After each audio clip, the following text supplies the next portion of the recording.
Hi everyone, welcome back. Thanks for joining us today. We got a brand new story to share with you, so let's begin. My name is Charles. When someone you love turns around and throws everything you've built together in your face, you're left with two options. Either you break down, or you stand up and do something about it. When my girlfriend, Allison, texted me that she found someone else and wanted nothing more to do with me, I made a move she never saw coming.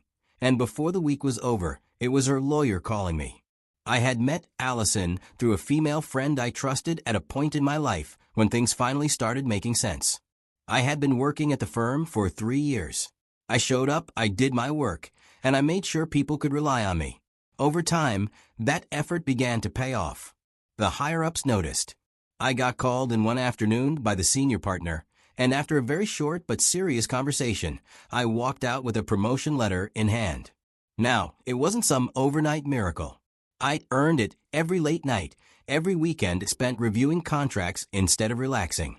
But still, it felt good. The promotion came with better pay, a monthly allowance, and even a company-issued SUV.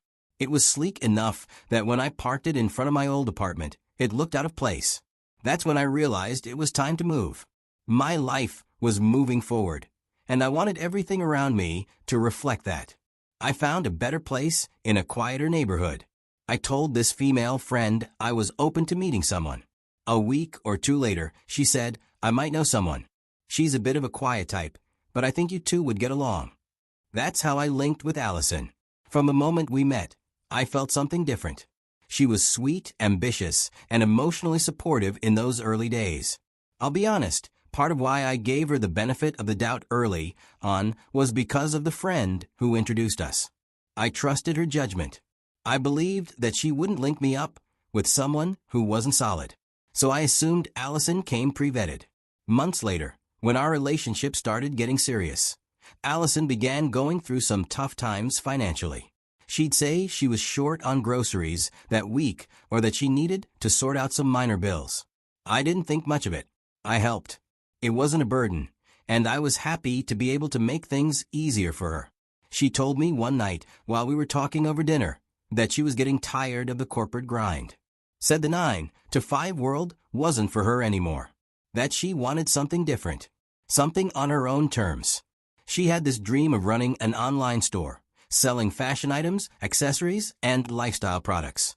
I nodded, encouraged her a bit, and asked her what the plan was. How she'd structure the store, how she'd market it. Just trying to understand her vision. But it wasn't until maybe a week or two later that I found out she had already quit her job. She hadn't mentioned a word of it to me beforehand. I remember her finally telling me, and I paused and looked at her, then asking, "Wait, what preparations did you make before quitting?" She told me she had saved up a little money. I asked how much. When she said the figure, I felt my heart sink. That money wouldn't have lasted her more than a month.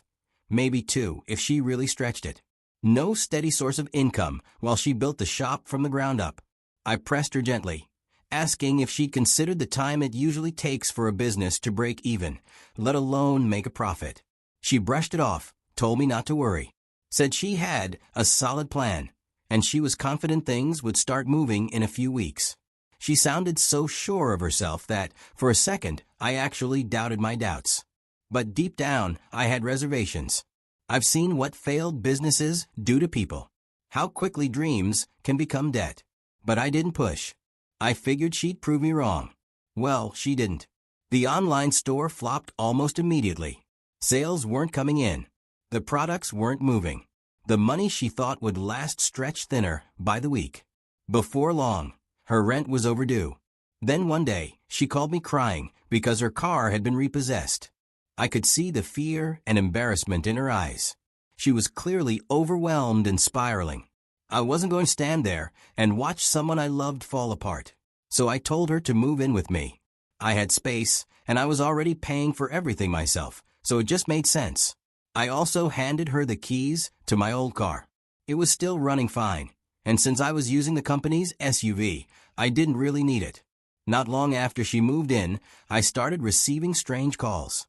At first, I ignored the numbers because they looked like spam. But one day, I picked up, and on the other end was someone saying, "Your girlfriend owes us money. If she doesn't pay soon, we'll be taking legal action." I was blindsided. I had no idea who they were or how they even got my number. And more importantly, I had no idea Allison was in debt. She hadn't mentioned it. Not even a hint. I told them I'd look into it and ended the call. Then I tried calling her right away. No answer. I left a voice note needing answers. Hours later, she texted back. Said she was sorry, admitted the debt was real. Blamed it on the business failure. Said she was trying to handle it on her own. Then she sent me a voice note begging me to help her pay it off. She promised to pay me back when she figured things out. I'll be honest with you, I wasn't happy because of the secrecy. I would have understood if she'd come to me early. But to let it get to the point where strangers were calling me at work, threatening legal action, that rubbed me the wrong way. Still, I paid the debt. Eventually, she asked for a loan to restart the business. She came to me with a plan this time, told me what she'd learned from a first attempt, what she'd do differently, how she'd build slow and steady.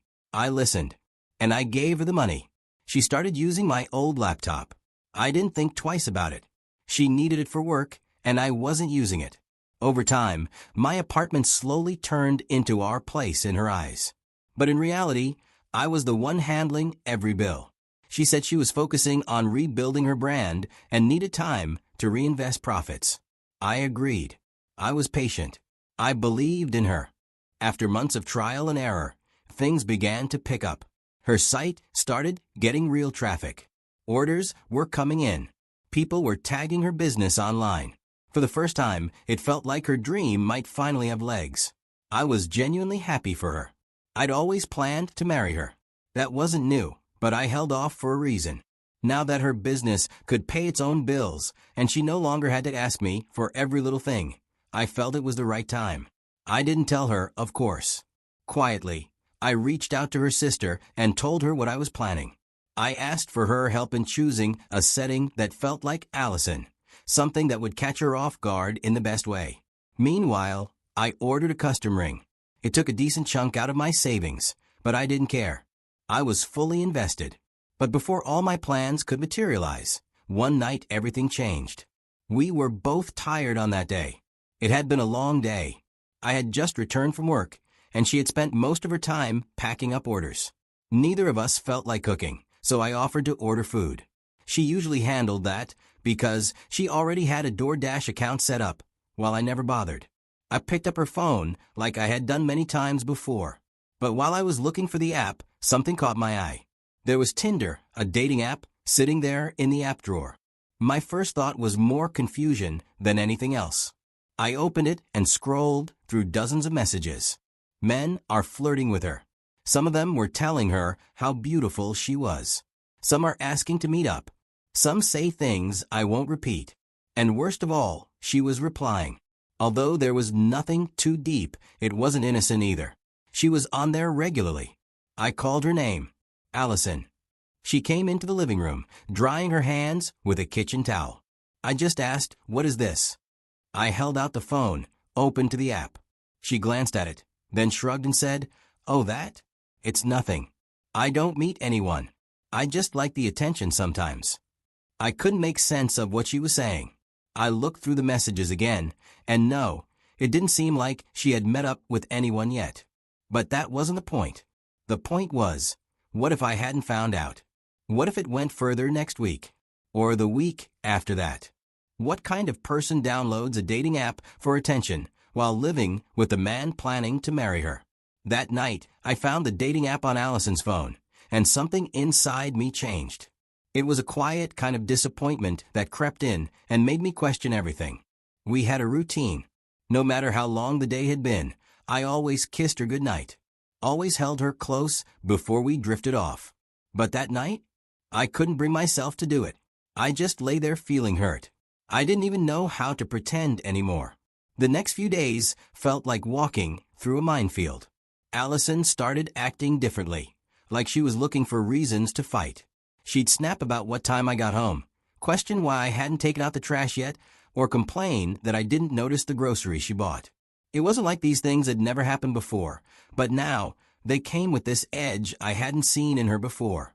I started to wonder if she was trying to make me out to be the bad guy, just to make herself feel better about what she'd done. Maybe if I looked like the problem, she could sleep better at night. When I tried to talk to her, I told her that saying the app is just for harmless attention doesn't mean it's not a betrayal, because I couldn't wrap my head around that excuse. I told her that if she needed validation from strangers, we had a bigger issue. That's when the tables turned. She called me controlling, said I was too rigid and insecure. She flipped it all on me, like I was the one who'd crossed the line. One evening, we had a big fight. It started like the others, but when the exchange of words got heated, she grabbed her purse, her keys, and walked out. I sat on the couch for a while, thinking she'd cool off and come back like she usually did. But the hours dragged on, and the silence stretched longer. Around midnight, I sent her a simple text. "Where are you?" I got no reply.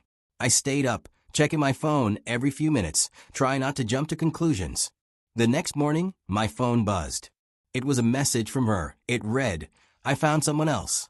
I want nothing more to do with you. Don't call or text me again."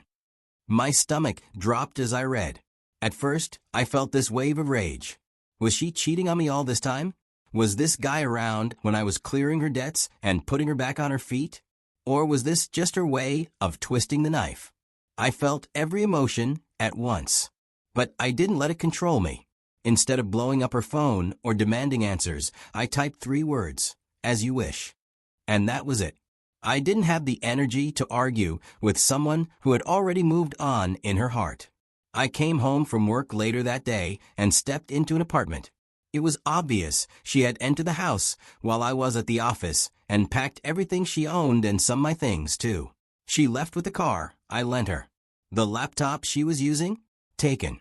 Even some minor electronics and household items I had bought myself had vanished. That's when it really hit me. Her message wasn't a bluff. This wasn't temporary. She meant it. And in that moment, it was clear that I was done being the nice guy. I picked up my phone and texted my lawyer. I told him, "We need to talk. First thing tomorrow." Because if she wanted to end things like this, she was going to learn that I wasn't someone you could just walk over and forget. Not without consequences. The following morning, I walked into my lawyer's office. I sat across from him and told him about things my girlfriend had taken, the car, the laptop I let her use, and the debt trail tied to my pockets. I told him plainly, I want to recover everything. I worked hard for everything I gave her. And if she thinks she can leave like that and keep it all, she has another thing coming. He listened, took notes, and without needing much prompting, began drafting a formal letter. It demanded the immediate return of the car and laptop and repayment of the outstanding debts. It clearly stated that if she refused to comply, we would pursue legal action. I reviewed it, signed off, and then nothing. She didn't respond, not even a reply to acknowledge that she received it. Days passed. My lawyer followed up once. Still no answer. She was either ignoring it because she thought I wouldn't follow through, or because she believed I had no backbone. That's when we filed a formal complaint with the court. The court issued a summons, and it wasn't long before I got a call from an unfamiliar number. I picked up, thinking maybe it was a work call or someone from a firm. The voice on the other end introduced himself. He was her lawyer, and already trying to get ahead of the situation. His exact words were, "We need to discuss the situation. You can't just take everything." I took a breath and replied, "Actually, I can. And I will. In fact, I intend to take everything that's legally mine, and, if possible, more. Now, if you want to talk further, speak to my lawyer." Then I ended the call. From that moment on, everything went through legal channels. The court dates were set, documents submitted, and to her surprise, I had all the receipts, literally. Proof of ownership for the car. Purchase receipts for the laptop. Text messages where she acknowledged her debts and promised repayment. Bank statements showing the transfers. My lawyer said, "You've got a solid case. Don't budge." That was when Allison tried to shift the tone. She reached out through her lawyer this time, asking if we could settle privately.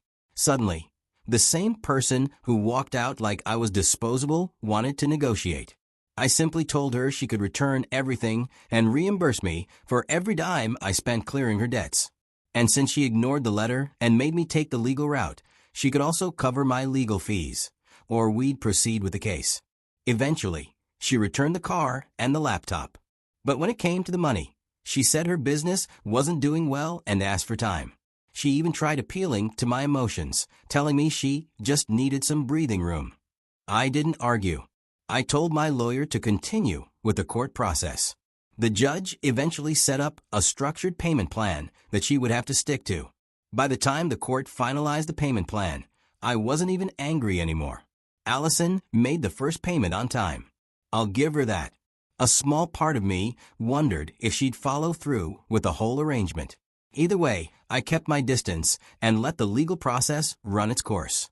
But then the second month rolled around. I was sitting at my desk at the office, just wrapping up some paperwork, when I saw her name pop up on my phone. I paused for a second, thinking what it could be. When I opened the message, it was a voice note. I played it, and she was trying to sound warm again. She said she was sorry, said she regretted how she ended things, and that maybe we didn't have to be enemies. "Can we at least be friends?" she asked, saying the whole legal stuff made her feel cold and distant, like we were strangers now. I listened quietly. It was surreal hearing her try to pretend like the damage she did was just a bad breakup. I didn't respond with anger. I just texted back, "Please just focus on paying what you owe. No explanations needed." When I needed those explanations, you stayed silent. She didn't stop. Over the next few days, I got more messages. She started bringing up old memories. She was trying to pull me back emotionally, as if reminding me of the good times would erase how she left me. But I was tired. Tired of being used. Tired of being someone's emotional safety net when things didn't work out with their plan B. I didn't even have the energy to argue anymore. I just wanted this chapter of my life closed. So I typed one final message. All future communication should go through my lawyer. That's where this ends. And I meant it. Now I'm focused on moving forward, because I finally understand that protecting your peace sometimes means letting people deal with the consequences of their own decisions. I was a supportive partner once. But now, I'm a man who knows what he deserves, and what he no longer owes anyone.